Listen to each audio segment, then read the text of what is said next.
Welcome to Casterbarus, the Doctor Who podcast. My name's Christian Corley, and with me is James McLean. A couple of nights ago, I was busy, so I missed watching Power of the Doctor live, and I thought to myself, well, I've missed watching most of Doctor Who live for the past 5 years or so, maybe longer. So I've been relying on BBC iPlayer a lot, so maybe it's not going to matter that much. And then I opened something. I don't think it was Twitter. I think it was Facebook, which is a surprise because usually Facebook is just family stuff. And there was a face there. And I thought, oh, good God, no way. So we'll probably come to that in due course. James McLean, we are here to talk about the Power of the Doctor, and I guess some of the things that have happened since the Power of the Doctor, because, of course, we're talking on Tuesday. Power of the Doctor was on Sunday. Did you watch it live?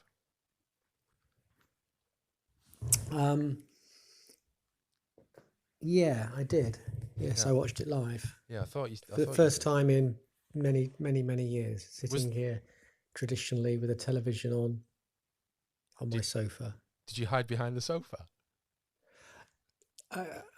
I'm quite a narrow chap, but there is actually no room behind my sofa, even for my narrow dimensions. I think I'm going to be eating some digestives through this. I've got some coffee and digestives. Can you time it so you do that whilst I'm talking? No, well, what I was thinking I would do, well, you know that thing where they sort of question is, if there's a forest and a tree falls, if no one's there, does it actually and they can't hear it? Has it actually happened? Well, I suppose I've got the answer to this. Really, is that when I'm eating a biscuit, there will actually be silence because I will mute it, so you'll know I'm having a biscuit. Okay. Because there is no sound. Okay. Well, listen, before you crack on with that biscuit, the important thing... Hurry up, I'm tempted. Go on. Is it a chocolate digestive or a plain digestive? Oh, no, it's just a plain digestive. I'm no longer a man of such frivolities as having chocolate digestives. I have them plain and nasty, like the dirty boy I am. Okay, I do love our chats. The Power of the Doctor was... yes. I don't believe it was originally going to be the final episode of Jodie's run, or certainly not in the form that we saw it, because it's been co-opted by the BBC to be part of its 100th anniversary / centenary celebrations. It is, of course, the end of Jodie Whittaker and Chris Chibnall's run on Doctor Who. We've mentioned it a few times in the preceding podcasts. This is, unlike some of our other recent podcasts, this is what the Doctor, the 10th Doctor in particular, likes to refer to as a fixed point in time, because anything that we talk about in this, it's very fixed around this episode. So, like last time we talked about speeches in Doctor Who, didn't we? And before that, we talked about definitive Doctor Who's. Whereas this one is about Doctor Who, a specific episode, a specific event in the series that is already having ramifications. I watched it very late on. We'd been to a dance competition, and I wasn't competing. It's my children. I should just clarify there. And we were quite tired when we got home, and that was the first day. This sounds positively 1958. Do carry on. And we just chilled out in front of the television. Kerry was a little bit sleepy at this point. She was really tired because she does all... Basically, for safeguarding reasons, fathers aren't allowed to go into dance competitions backstages to help prepare the children. It has to be mothers only, or sisters, or stepwives, or whatever, that sort of thing. So Kerry has to do all the work. So she's looking after 3 children, getting ready for dance competitions. There's probably about 6 throughout the day. So tired. We put it on at about 10:30, maybe even 11. We settled down to watch The Power of the Doctor. And I have to say, I don't usually watch Doctor Who new, fresh, in that state of kind of tiredness. And so I loved it. I really enjoyed it. I was a little bit unsure about the whole Tegan and Ace thing early on, and I think until the there are spoilers in this, by the way, dear listener. So go and watch it if you haven't already. Apart, I think they worked better when they're actually alongside their own doctors for those moments. But I really enjoyed it. It felt like as much as Flux did. It felt like things were finally feeling like Doctor Who for Chris Chibnall, only for it to be taken away from him in the end because it's not his show anymore. Now, Kerry, on the other hand, didn't enjoy it at all. She felt there was too much nothing happening. But it's likely she probably fell asleep a couple of times by her own admission. So, but I mean, it's a very kind of superficial summary of the show, and we'll probably touch into a few aspects of it. But I mean, what's your general takeaway from it? Did you enjoy it? Were you happy at the end? Because you have your great coinage of you can have a bad middle and a bad beginning, but you can't have a bad ending. How did you feel about it? I feel the same. That adage is exactly the same for digestive biscuits. The first bite can be bad. The middle bite can be all right, but the last one is what matters. It's always the last one.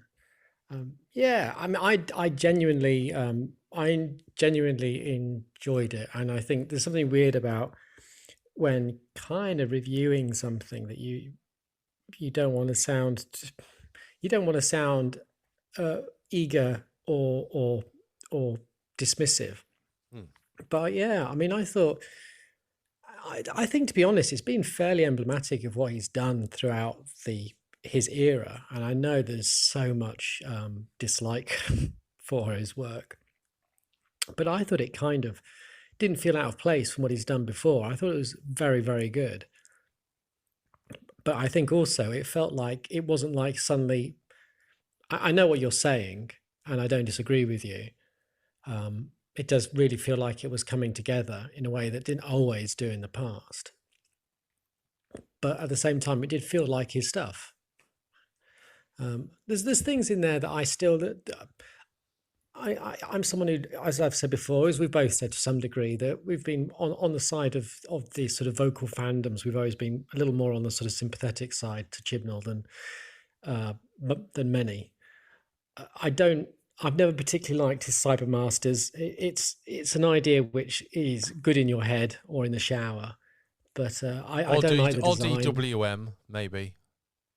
Yeah, why do they like them?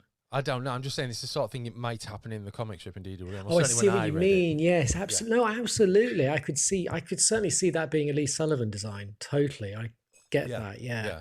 On TV, it's just a little on the nose. I think you could have had Cybermen with just that sort of slight mottling on the surface of their armor, but the actual sort of Time Lord, shall we call them ears? It just looks a bit, I don't know, it's just a little too on the nose. But I think his era, to me, has always been actually kind of fresh. It's trying to do things. It's trying to do different things. It's not just, and I'm not saying for a moment that Moffat didn't try to do different things to Davis, because he did. Yeah. But I did really feel that Chibnall was making a concerted effort to actually freshen up the format, try an experiment and do different things. And some of them didn't land, but then like the Slitheen, I don't think really ever did land very well. And, Moffat would often drop back to the same tropes of something in your eye, something you can hear, something just out of the corner of, your peripheral. Those sort of things would often, pop back up. No, none of these show creators are perfect. But yeah, I mean, I agree with you. I think that's the bottom line, isn't it? I enjoyed it. I was never looking at my watch. A bit like what we said with Flux. It was fast. It was crazy. It was creative. Was it overly cluttered? Was there maybe one too many characters in it? Possibly, yeah. But overall, I thought it was good. Very good. Yeah. And also for nostalgia. I mean, I absolutely adored it for the nostalgia as well. But yeah, but as a story, I thought it was good. Is it Vinder? Is it Vinder, his name? Brain is tickling me with a name of a character. Yeah, Vinder. It is Vinder. Isn't it? Yeah. He no, was he's not the Vinder only K. one. That's another guy. It's just Vinder. Of course it is. Vinda, yes, I knew. I didn't actually know that at all. I just barely pay attention to reality, I think. I thought, I mean, I thought he was fine in it, and I thought, Axe did a good job. Did kind of feel he was kind of peripheral, that you didn't need him. Well, there was a slight feeling of a kind of greatest hits of Chibnall Yes, and Doctor absolutely. Who as a whole, I suppose, about the entire proceedings. Storyline Yes, well, wise, Chibnall's centenary, isn't Doctor it? Who, and then, well, yeah, and then the sort of peripheral stuff, such as companions meeting up at the end, and certain people like Vinda and Graham just kind of turning up when you don't really expect them to. That's more of a kind of a general BBC thing. Last time, as we were kind of getting into the mood for The Power of the Doctor, I referred to the 1971 movie Nicholas and Alexandra, in which Tom Baker, Yes, you did. Tom Baker, played Rasputin. And Yes. I mentioned how it is kind of quite closely linked to Doctor Who. Also, you got Michael Jaston in there in the role of Tsar Nicholas, and obviously Michael Jaston's later the Valiard. And in Power of the Doctor, we've got the Master as Rasputin, and then he's not just Rasputin. There is a Nicholas in there as well, which you can take that however you want. But then they just it. Then you got Boney M as well, which we've seen the Master getting funky with Earth disco tracks in the past, haven't we? So it wasn't completely. I mean, it's a very silly moment, but I very much enjoyed it. Yeah, I'm always mixed on this Master. There are times I really think he's great, and the delivery is spot on. There's never a point, to clarify, there's never a point where I think the delivery isn't spot on. I just sometimes feel can be a little too on the nose too often. And I think I leveled the same complaint about Missy initially as well. Mm. And I feel there's sometimes a bit of that. But yeah, I mean, I still enjoyed it. I thought he was used well throughout. There was a feeling of, and I think what's been very good in the new series, but especially in Chibnall's ones, is that the Master does feel very empowered. Yeah, he's You had don't some really great see. plans. He had some great plans. It sort of it was crazy. It was overly convoluted, but it kind of made sense, and it felt like someone who you'd be hard to actually stop. And I think I think that was a really smart bit of, well, not smart bit, right, a good bit of writing, really. Yeah, Because I think even in Moffat's era, the Master could sometimes, and even Missy, where it was Missy or Sim, could kind of feel like they were beatable, so they weren't quite really on it. But yeah, the plans in this felt, really do feel like a master villain, to not want to coin the pun, but huh. yeah, it was really good. So elsewhere in the episode, we have we've got Sophie Aldred and Janet Fielding coming back as Ace and Tegan. Yep. I as I've already mentioned, I had some reservations about this, and I thought maybe Sophie Aldred could pull it off, and I wasn't entirely sure Janet Fielding could. But I think I probably feel the other way around about things now. But that might just be more familiarity with Sophie Aldred in appearing in stuff over the past 20, 30 years, whereas Tegan hasn't appeared in anything really up until relatively recently compared with that. I thought Janet Fielding was excellent. I mean, I know she's largely retired from television acting, but you wouldn't have thought so, would you? No, they were both really good. I thought both were fine. I think Aldred, to be fair to Aldred, I think in some respects is the harder part because it's the more unbelievable character. There's not a horrendous amount which grounds Ace, so you've got to play a grounded character which is believable, especially now where you could perhaps be a little more loose in 1988.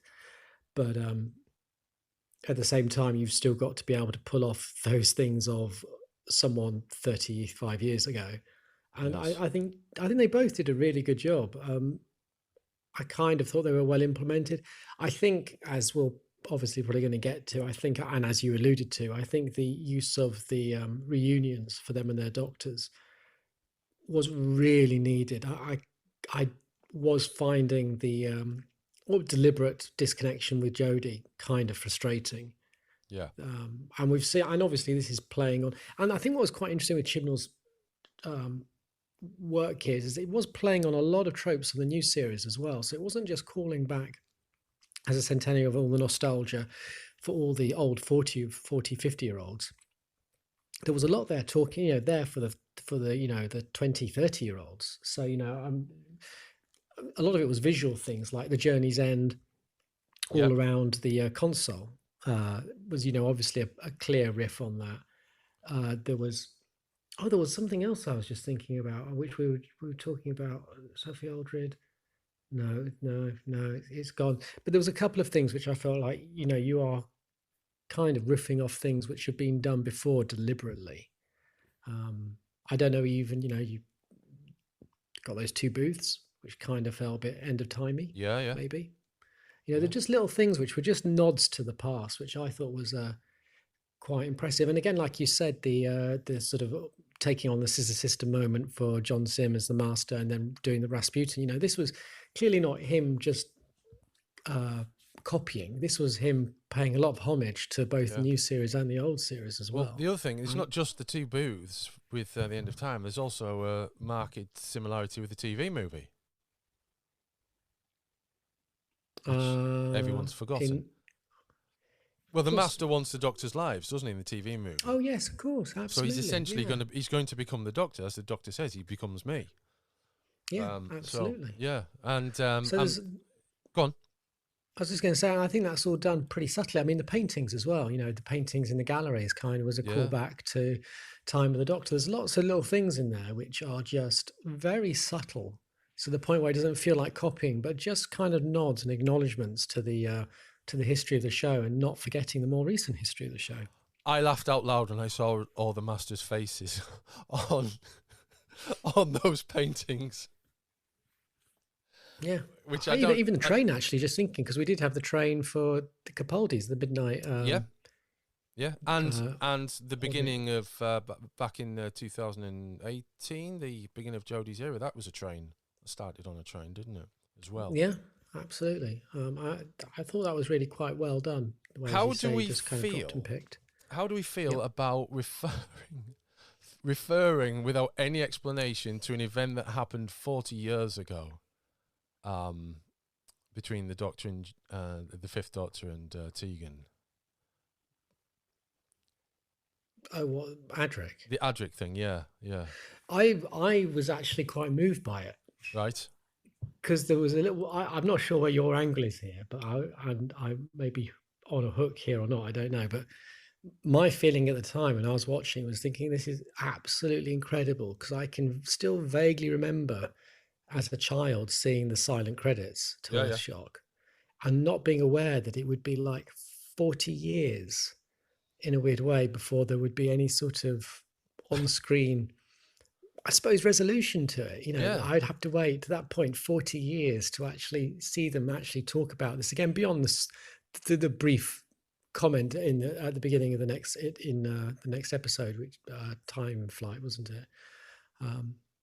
It was that I think was blowing me away a lot watching this episode. Was just, and we've said this before, how we've seen this a lot more these days out beyond Doctor Who, but these sort of callbacks to our past. And it's not so much nostalgia. I'm not feeling emotional because of nostalgia. It's not that at all. It's about a reunion. It's about it's being reunited in a weird way. It's like a family reunion, or sort of a high school reunion. It's that sort of feeling. It's not digging up and trying to remember what it felt like back then or get those feelings. And I'm seeing Ace appear talking to McCoy's doctor. I'm not thinking, oh God, it's like being back in 1988. To me, it's thinking, my God, these characters are still with me. They're still here. They're still living. They're still relevant. And that to me is extremely emotional. So I think, we talk about nostalgia, and I think that is actually a really outmoded way of talking about what television's doing at the moment. It's not about nostalgia, not in that way. nostalgia is more about going to a place and trying to remember what it was like at a time, to feel that feeling as if you were young. That to me is what nostalgia is about.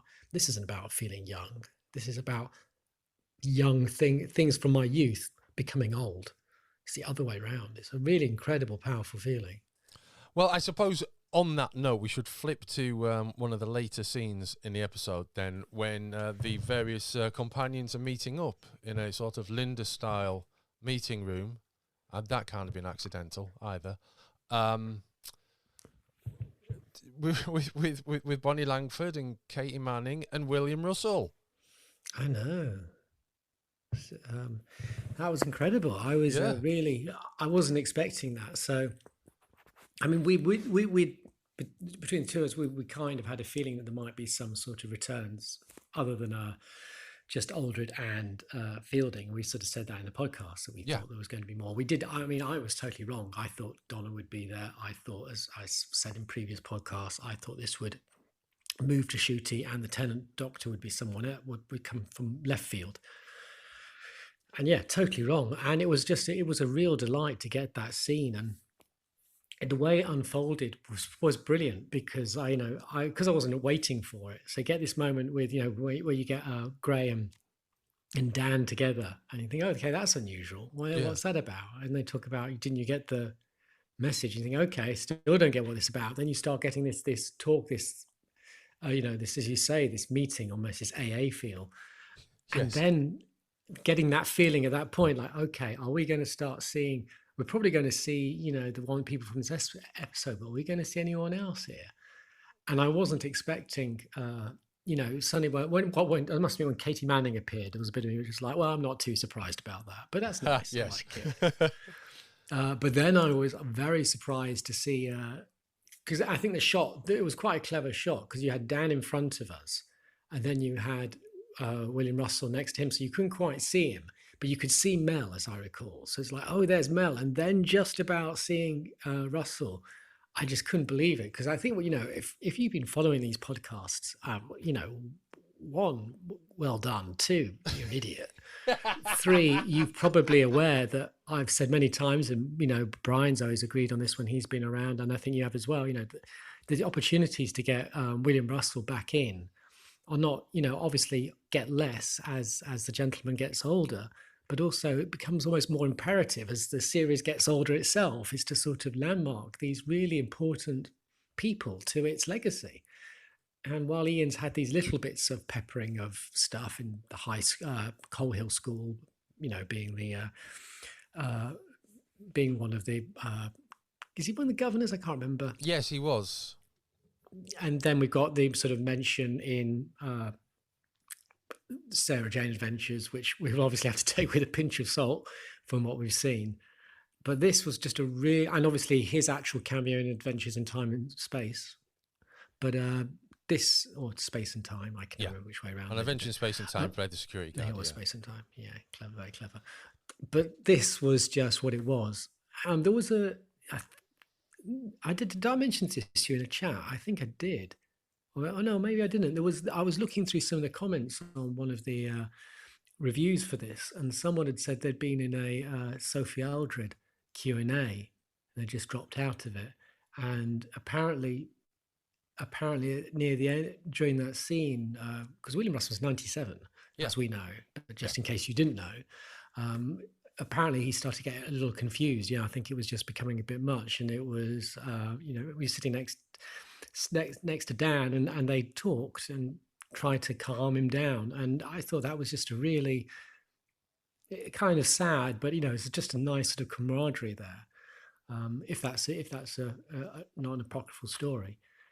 But yeah, just to get him for that moment, he has one small line, but I think that's enough. I think it's just that I wouldn't have expected any more. No. And maybe a few years ago, perhaps you could have, but at this time, to have a 97-year-old retired actor come in to play that scene is, it's incredible. Yeah, it is. It's I was absolutely gobsmacked, for one of a better phrase. I was just absolutely stunned to see him. I'm delighted as well. I was very moved by it. Yeah. It was very moving. And the one thing I did wonder, is is this now Big Finish? Or now are they going to have to start really thinking about? Are they going? Well, I'm sure they're already writing it. The very final Ace Doctor canon adventure. Because while obviously there's been times in the New Adventures, certainly where Ace and the Doctor fell out, as suggested in this episode. Yes. Obviously, New Adventures carried it on to Reconciliation. I wonder whether whether Big Finish will now look to sort of do that as they did with, the final Sixth Doctor. Yeah. Whether they will actually. Well, there wasn't really any need to do that, was there? You didn't have to introduce that element for. Did he? They just wandered off into the sunset or into some woods back in 1989. And, as far as the viewing public are concerned, if anyone can remember that, that was it. And all these other things have happened in all the other media. And there's been fallings out and reconciliations across all of them. And now Chibnall's reintroduced the idea that the last time they saw each other, they'd fallen out. It's actually quite funny. Because, it's in a sense created another timeline, which is kind of cool. But yeah, I would imagine Big Finish will do a story which will try and bring their material into the close to close this up, but which I think would be kind of cool. Yes, but yes. It was it's a shame when you have to do that. There's a bit of me which is like, I know why you did it, because you wanted to create some sense of conflict for this story to resolve. That's a natural part of narrative. At the same time, there's a little bit of me which is like, well, as soon as you, unfortunately, with this massive world of Media Who, you're automatically going to start contradicting something. And, even more recently with Sophie Aldred's book, that runs on the assumption that, Ace meets the Doctor for the first time. And so, well, that's out the window as well. It's yeah. It's Graham, Yaz, the original team. And that's gone. And it's okay. So it's always a bit of a shame. But then it's Doctor Who, so as we say, multiverse, multiple iterations, timeline changes. It doesn't make a big difference one way or the other, but it is interesting. And as I think we've said before, it's very nice to get, even if that closure is like a new sense of closure, in the sense that there's a new problem that we probably weren't aware about, they had to resolve. It's nice to have that acknowledgement of that relationship and a resolution for Aldred's character. I would not entirely be surprised if we see her again, to be honest. Well, time will tell, won't it? Just a quick mention of the other Doctors. We had David Bradley as the first Doctor. Oh, God, yeah. Unsurprisingly. Peter Davison as the Doctor. Colin Baker as the Doctor. Sylvester McCoy as the Doctor. And Paul McGann continuing his slow morph into George Orwell as the Doctor. And that marvellous voice as well. And also getting to wear his costume, presumably because it fits him. But then again, Peter Davison had a costume made, didn't he? So, and they were all wearing their costumes, weren't they? Well, we didn't see Colin. We didn't see a ghosty Colin Baker, did we? Outside of the Edge. No, we didn't. No, we only saw Peter and Sylvester. Yeah, and it was the McGann shot was really weird. At one point, it looked almost like his head had been superimposed on there. It was there was some really. I think it was just probably the angle they had it and the way that they comped it and everything. But again, that was really nice because again, we kind of had a suspicion this sort of thing would happen, but you were never too, didn't know for certain. And it was a way, I think we've always talked about the way that you could do it. You just do it inside his head, inside the Doctor's head. Yeah. And they've done it in the books before, and it worked really well. There was that nice interplay as well between McGann and McCoy, which is kind of nice because although they do actually obviously have a connection, both as characters moving one to the other as their segue, but also because, the two actors work together, which I doubt they saw each other in this, but it was nice the way that all those Doctors did kind of feel like they had a little moment. It wasn't just a simple line. They all had some kind of measure of meaning to that scene. And then to have McCoy and, as we've said, Davison do some really nice bits with their corresponding. I thought Davison was excellent. I thought Yes, he was. But then Davison again, he's really always excellent in everything. he is, but I'm always aware that in Big Finish, his character is always kind of feels a little more older in the way that the way that he performs him. Well, this felt like very much like the Fifth Doctor from the 80s, which Yeah.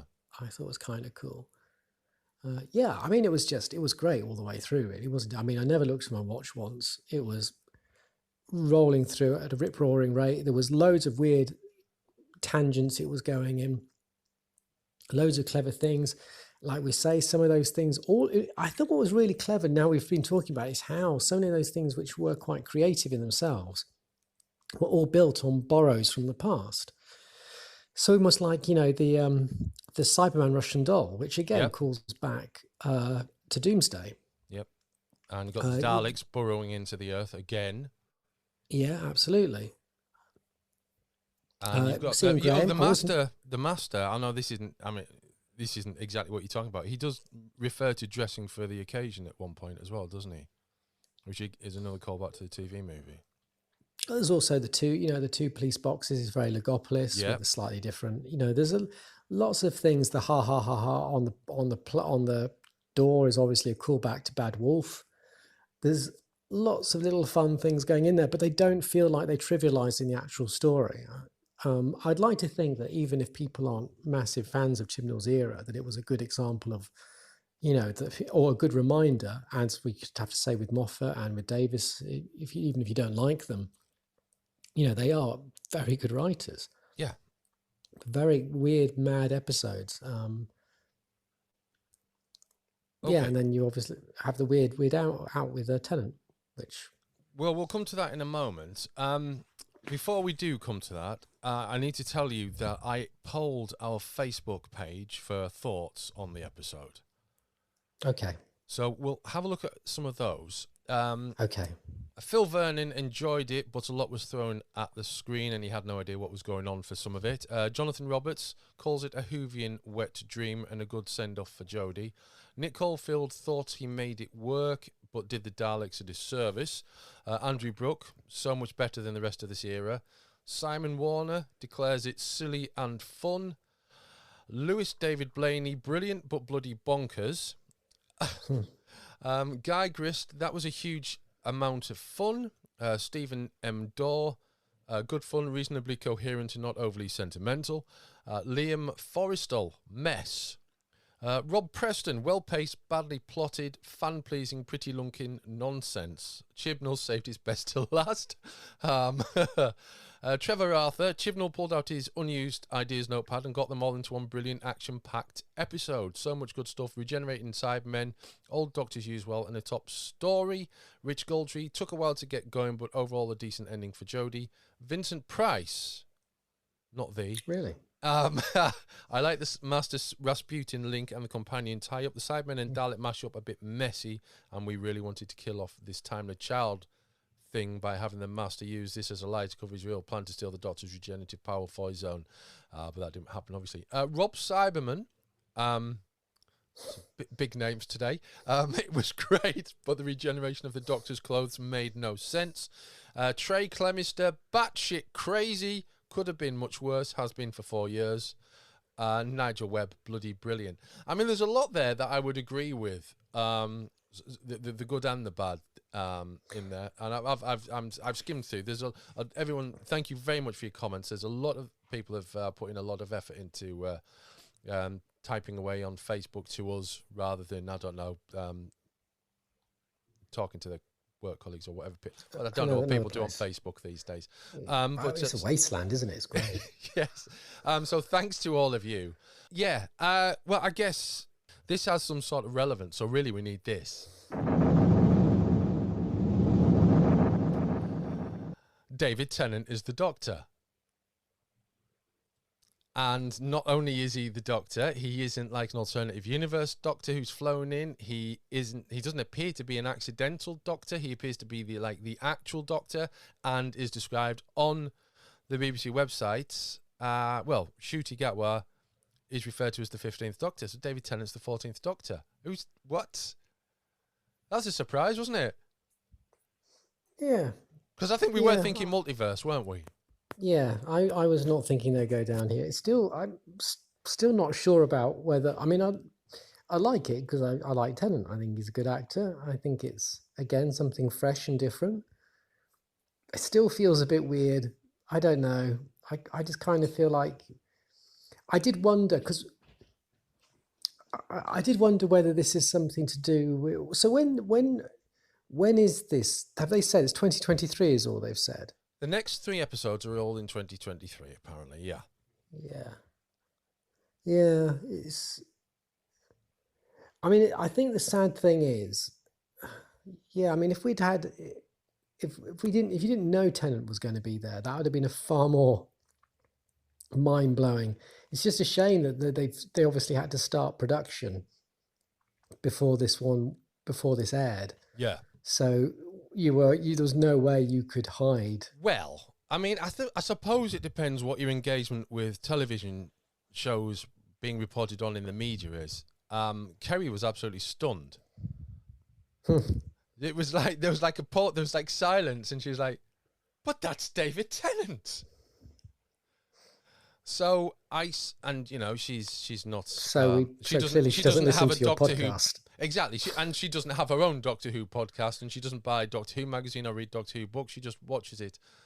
So I think we can safely say this had it had the right effect for people who aren't tuned in.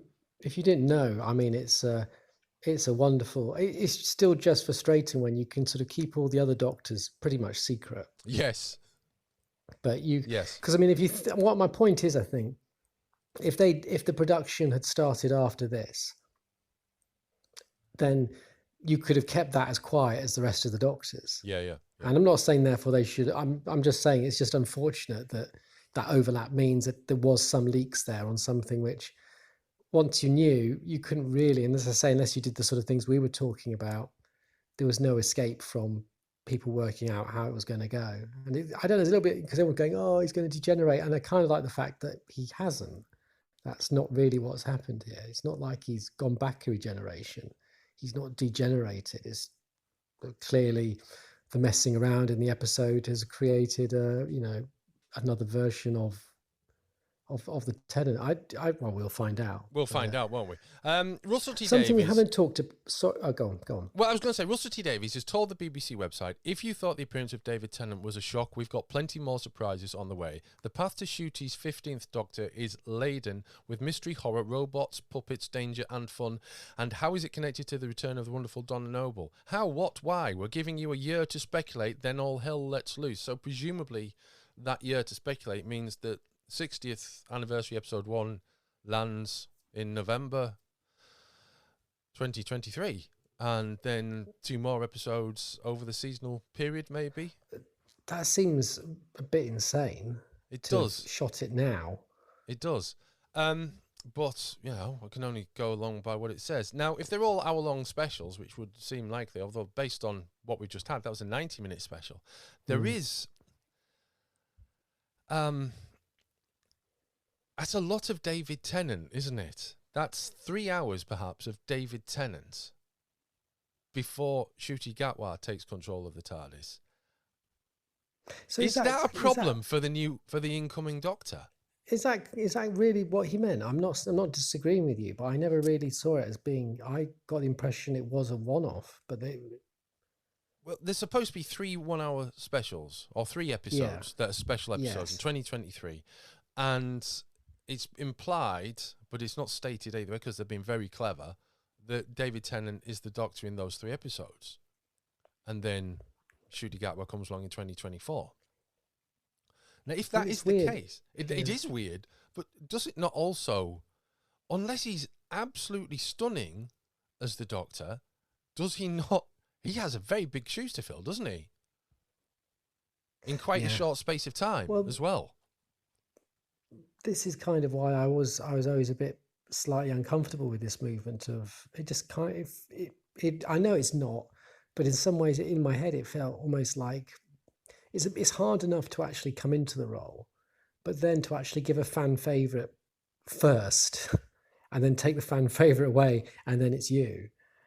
that just feels like you just amp up the the pressure Yeah. and an audience expectations. But I don't know. It's one of those things, isn't it? Do we need to judge now? We don't. Oh no. I hope it's not a year. I think that seems. I can't believe it is. I can't believe they've gone into production now to have something release in 2023 November, in literally over a year's time. That does seem a bit weird. It does, but then again, it might have something to do with schedules and whatever. It might have Well, something to it do could with. do. It also might have something to do with today's news as well, concerning Disney. Could do. Which, Yeah, if could you're do, not I aware, guess. dear listener, Doctor Who is going to be on Disney Plus outside the UK and Ireland from. It says new episodes of the series starring Ncuti Gatwa in the title role will debut on the BBC and Disney Plus in late 2023. So that throws in some more confusion for us.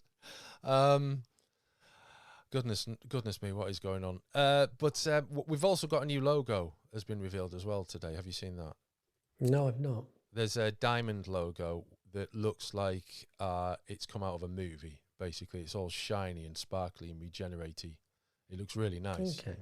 I don't know if they're going to be using that long term or if that's kind of because they've kept the diamond logo going, haven't they, in the BBC for non-current Doctor stuff. So it might just be a new version of that, but it looks very nice.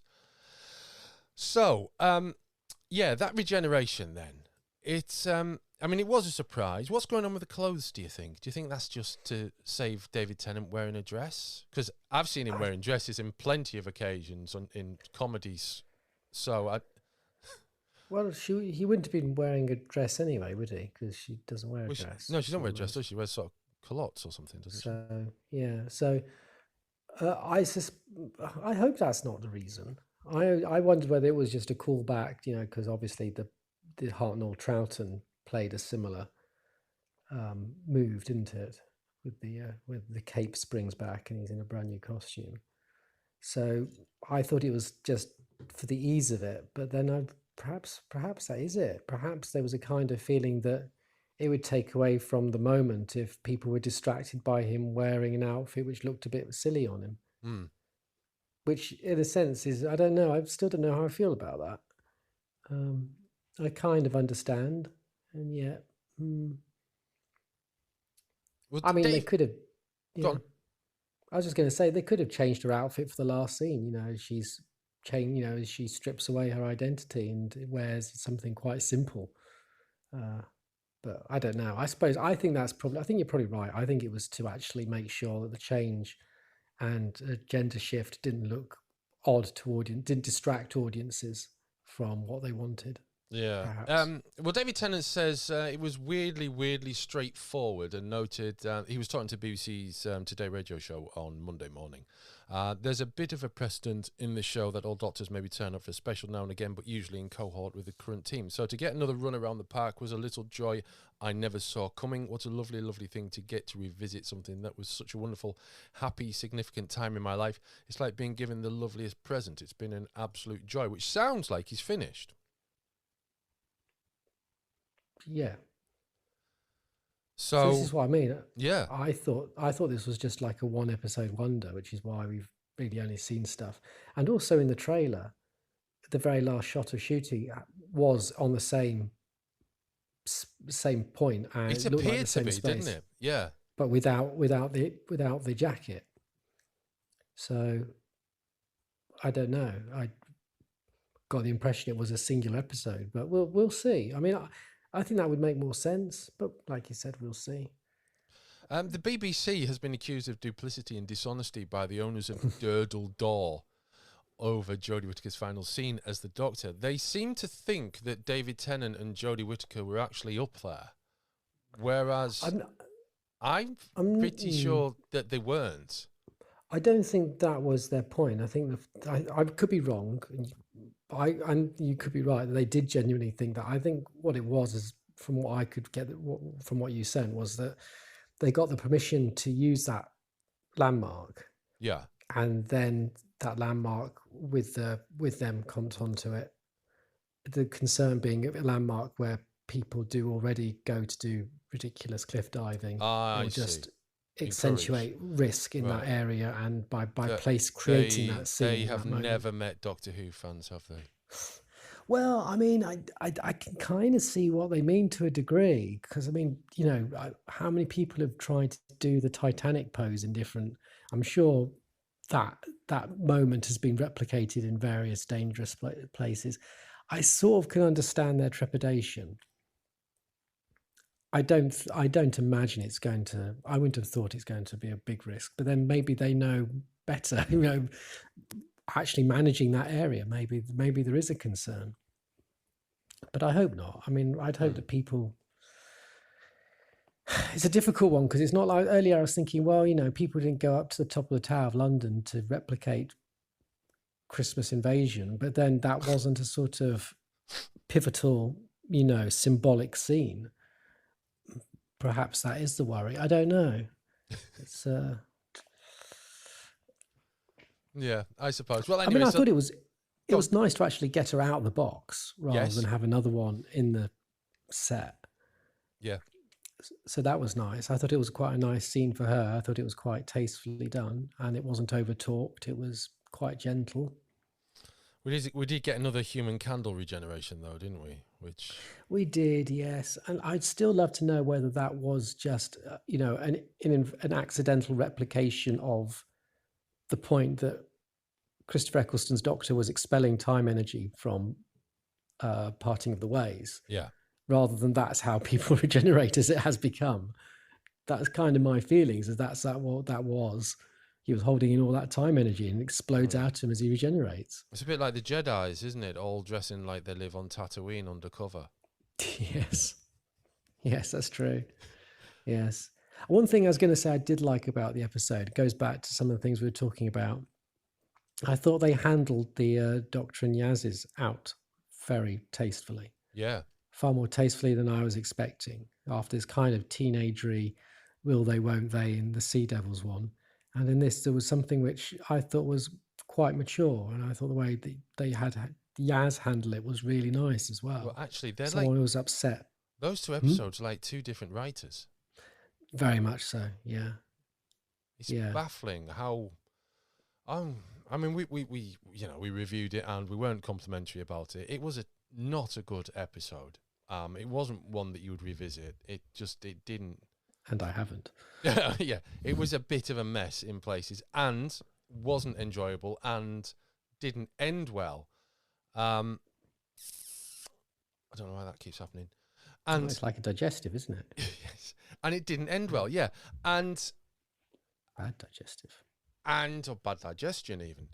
And next to the Power of the Doctor, the Power of the Doctor got a few things wrong, but it sits together really well. It's enjoyable. It's pacey. You're not left, as you said, looking at your watch to see how long is left. It just flows through. It's a lot of fun, and it ends well, and then ends with a shock. So I was surprised. And another quick thing I was surprised was how quickly John Bishop stepped out from yes, it after the first opening, and that was quite a surprise. it was. Yeah, yeah. I wonder why they did it like that.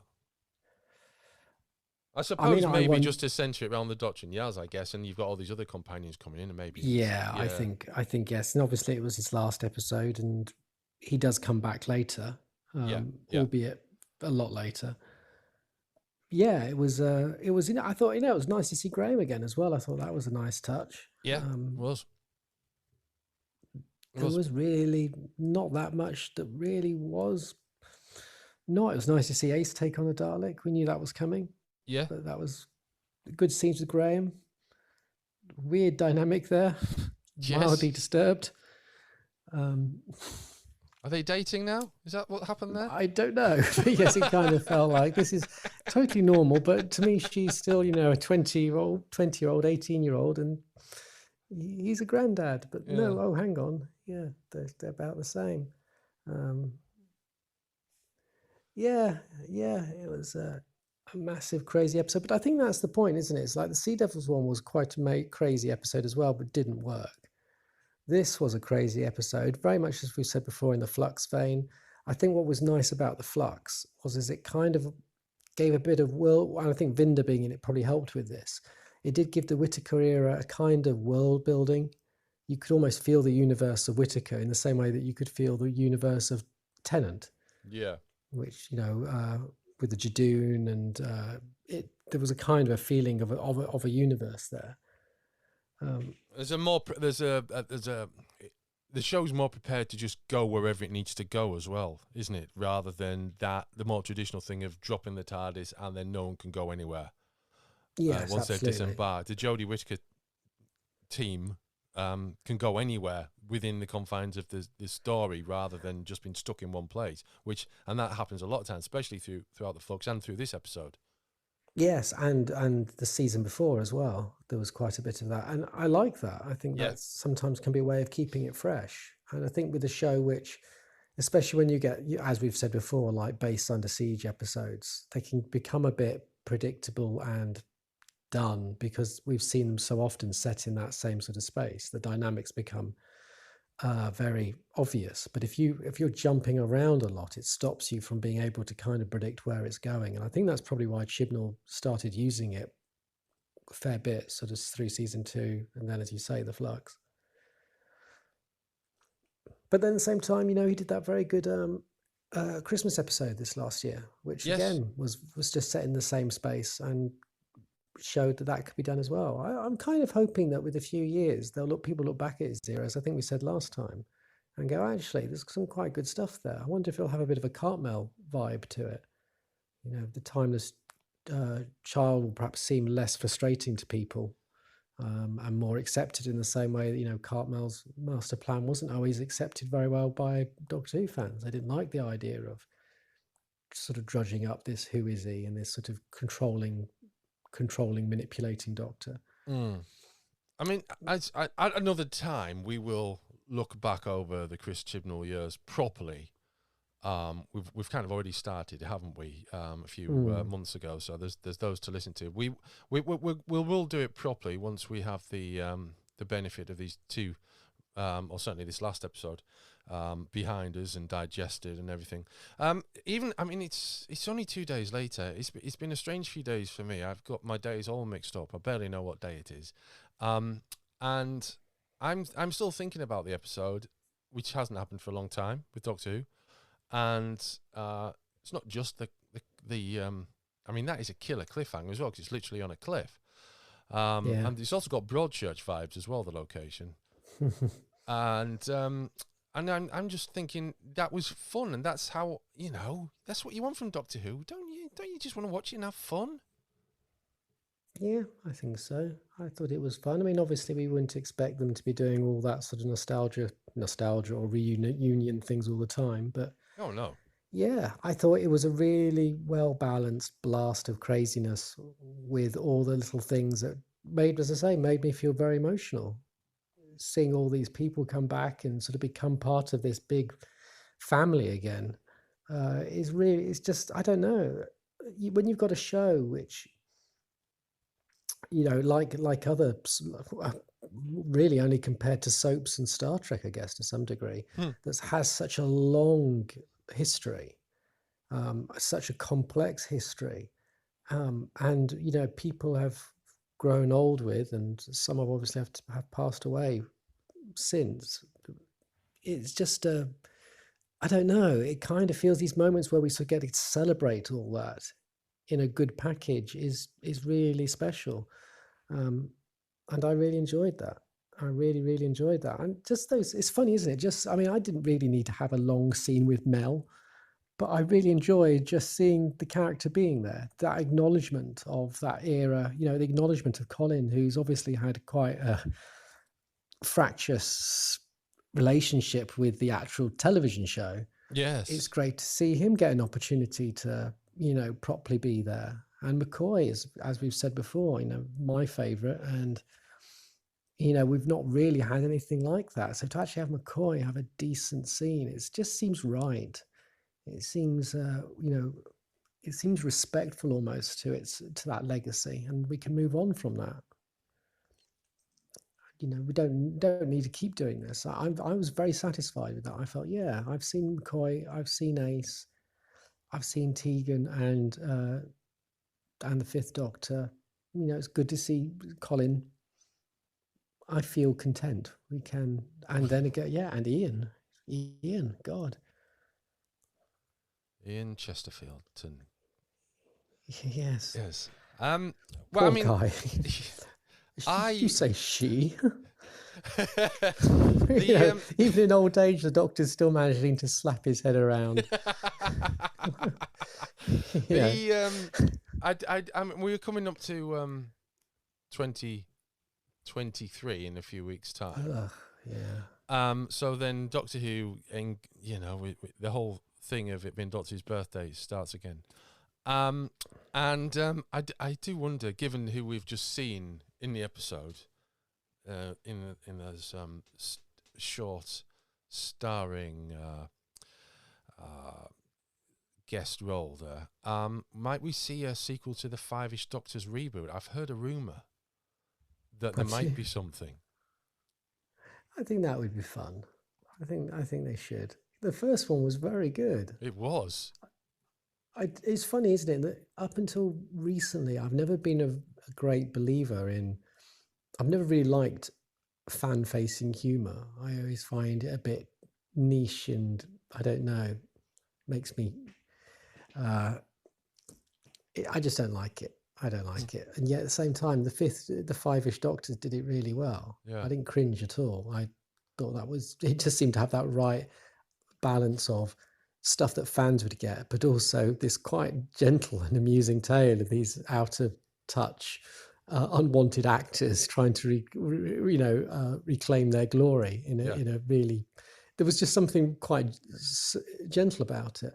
And we're seeing that more, with the Star Trek Lower Decks and how that has really sort of become very much embraced by a Star Trek fandom. And I never really imagined Star Trek fans, I know this is a cruel thing to say, having that sort of sense of humor, which I think just shows how our medias and how people talk about groups just can portray the actual truths of what they're like. And that was kind of a ballsy move to actually do that show. Yeah. So another Five-ish Doctors would be good. It would. Get Eccleston involved. That would be. I could see him doing like his characters from the A Word. Yeah, I do when you said, I'm no disrespect to Christopher Eccleston, who I do like as an actor, I did feel all the humour just being drained out of it when you said that. That would be what was so funny about it. You wouldn't be having any of that humour. I'm sure it'd be fine.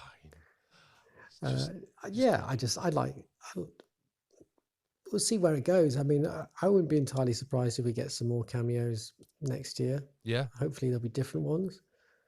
I wonder whether Davis will perhaps focus a little more on the new series, where Chibnall. Well, yeah. Chibnall's was very much Matt Smith. Yeah. No, as far as I know, Matt Smith isn't involved with the Dragons at the moment because they haven't started shooting the second series of that. So I doubt it would have been anything to do with that. So, although then again, it depends when they filmed Power of the Doctor, I guess. But yeah, and of course he's got very long blonde hair because that can't be a wig. It's immense. Well, he's got round that before, isn't he? Indeed, he has. Yes, he has. Yes. Well, yes. Well, I mean, usually in time-honoured tradition, James, we typically issue some sort of rating to episodes. I don't know. I mean, I'd like to give it. I'd like to say 9, and I'm then just saying, well, what am I really complaining about there? Tegan's miraculous survival from falling down a shaft. Sort of like she's as if she's trying to counter Legopolis and show the Doctor that you can do it. As I say, Vinda was fine. There was just my only grumble is that no one still mentioned that bloody flux and whether the universe still exists. Clearly, it must do, but I'd give it. I'd probably give it a 10. I know we can say, well, nothing can be perfect, but it's like, well, I enjoyed, I got a lot of, it made me emotional as well. I don't get emotional easily. I don't have that many emotions. Yeah. But seeing these surprise reunions I was not expecting, which are so embedded in my DNA, and done so well. I mean, it gave me everything I wanted to be given. I mean, yeah, Day of the Doctor sort of made saying acknowledgement to Ian Chesterton in the school, and you got some of the recent Doctors back. Then you got those rather shoddy clips of the Doctors when they was helping Gallifrey out. It was nice, but this actually gave me pretty much everything I could ask it to give me. It gave me Ace and the Seventh Doctor. It gave Tegan and it gave Ian, for God's sake. And God's, I never thought I would have loved to have seen Mel back when I was a young teen. I was glad when the character left, but no, Bonnie Langford's done a lot of good stuff with that character. It was good that she's acknowledged in there. And Colin Baker, how could I not say that's not a great experience? Plus a crazy story with a fun master. Yeah, maybe it'll overtop occasionally, but he played it perfectly as well. He did exactly what he was meant to do. And he felt pretty threatening when he was in the TARDIS with Yaz. They didn't even screw up the Doctor and Yaz, to be fair. They didn't screw up anything really that I can think of. So 10, why not? Let's be generous. Okay. Go on, give it 6. I don't know what to say. Yeah. All right, let's give it 10. Well, if we both enjoyed it, meant a lot to. Yeah. Yeah. I can't think what else it could have done. I think that's my point, is I can't think in my limited imagination where it could have done better. As I say, my only slight grumble is I don't particularly like the Cybermasters. I mean, yeah, were the Daleks underpowered? Well, they weren't important to this story. They were kind of peripheral to it. They did their job. Going down to 9? Are you going down to 9? No. Okay. I don't. I'm not. I can't. I mean, like you said, and I really do like that point that the Cybermasters were total Lee Sullivan era Doctor Who comic strip. And if we kind of acknowledge the comic strip as being its own relevance, then why not have a sort of crazy cyber design like that? Okay. Yeah. Stop being so precious, James. It was good. It was good. Let's go for 10 out of 10. 2 10s for the power of the Doctor. I mean, I imagine, we found it very difficult to be complimentary about Chris Chibnall's first series episodes, and the ratings on those aren't great. And I imagine at least one of them was very low, definitely below 5. So, and that might even be in the second series. So for it to be a 10, 2 10s, that's great. I mean, we can't say anything. That's the end of the podcast for this week. Not ever. we're not killing the show just because we've gone for 10 out of 10 on the power of the Doctor. There is something actually really perverse, and I think the only time we've ever given 10 out of 10 is to an era which is, by so many of the people who listen to this podcast as being kind of the worst era they've experienced in a long time. And here we are sort of swanning in this era's finale. I see the irony and I am struggling with it, but at the end of the day, as the footballers say, it was a fun piece of television that did everything it set out to do and then ends with an insane cliffhanger, and none of it was boring. It was fun all the way. There's no way you couldn't give it top marks. 9 at least, but you've convinced me that I was going for 9, but you convinced me it's a 10. Yeah, I didn't cry at all at any point. No, I would have been really emotional to do that. Okay. it was really, I found it really, well, like I say, this has been a part of our lives. I mean, our lives the last 10 years talking about it, but it's encoded into what we've seen. And, when you get things like this, it is like a reunion. It is like a reunion of old faces. It's incredible. And Chibnall did it in a way that neither Davis nor Moffat really pulled off. Yeah, I agree.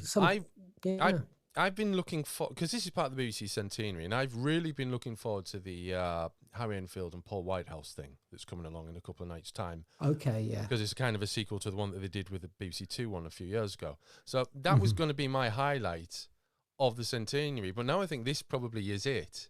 I don't, I'm very selective with how I consume television, for want of a modern term, or a better modern term. And so I'm very picky about things. I will watch Doctor Who, and I'll watch a handful of other things. And if there's some decent comedy by people that I admire, then I'll watch that. And that was going to be, I was sure that was going to be the highlight. And now this is just blown everything out of the water, really. It was just such good fun. We've hit an hour. We really need to wrap things up. I know, but just to add to that, again, just to justify it one more time, is that Day of the Doctor. I remember when I watched that, I was not half as impressed, even though it's got some great lines in there and there's lots of callbacks. But I was disappointed because I thought that was, as you say, one of those anniversary moments where you would get some of the old Doctors back, and they were just kind of not. Yeah. And I came away feeling that was good, but I feel a bit let down. Can't be let down by that. I think there's some cinematographic advantages for the Day of the Doctor, but in terms of a televisual experience, or a cinematic experience, I suppose, I would rather watch The Power of the Doctor in the cinema than the Day of the Doctor in the cinema. Yeah, absolutely. There was more of an emotional connection for me there than I got with Day of the Doctor at all. I mean, obviously the curator was a good moment. I'll give them that. That was a surprise and a nice bit. But yeah. But again, it's like difference between an 8 and a 10, isn't it? That's what we're saying. Yes, it is. It is. Or the difference between a Whittaker and a Tennant. Anyway. Yeah. God. That is it for this week's Casterba's podcast. We'll be back next week, and I think I'll be talking to Gareth Kavanagh. Until then, it's goodbye.